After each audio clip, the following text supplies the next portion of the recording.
મિત્રો આપણા ઘરની બાજુમાં હતા ભજનને કરી ફૂલ મોજ.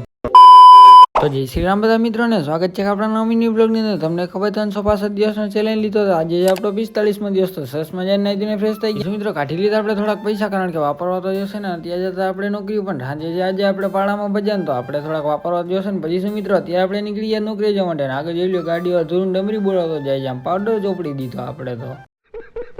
શું મિત્રો નોકરી પર પહોંચ્યા ત્યાં વાળની તો પથારી ફરી ગઈ. તો પછી આપણે વાર કરી નાખ્યા સેટ. ત્યાં તો થઈ ગયું બપોર જેવું. બપોર જેવું થઈ ગયું, આપણે પડદો આડો દઈ દીધો ને કરી નાખ્યો 5 ઉપર પંખો ચાલુ ને. બીજું શું કામ હોય, આપણે ડાયરેક્ટ સુઈ જ જવાનું હોય.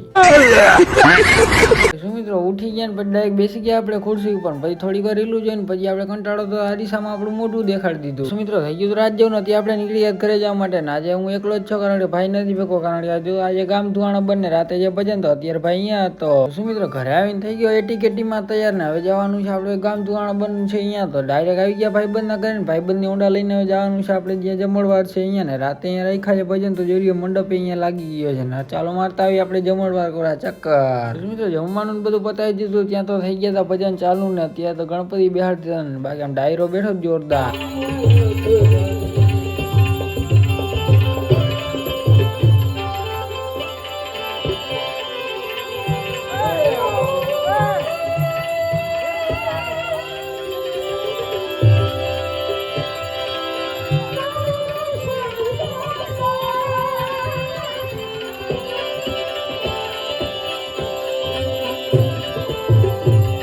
ભજન એવા વાગતા ને બધા આપણા ભાઈ બધું મોજ આવી ગઈ. પછી શું મિત્રો અત્યારે અચાનક આપણે જવું પડ્યું જામનગર, કારણ કે આવી ગયું હતું કામ. તો અત્યારે હું ભાઈ જતા જામનગર કામ પતાવવા માટે. બસ મિત્રો આવીની બ્લોગની આજ પૂરો કરી ગઈ હોય તો નીચે ફોલો કરતા જજો બધાને. જય Shri Ram and bye bye.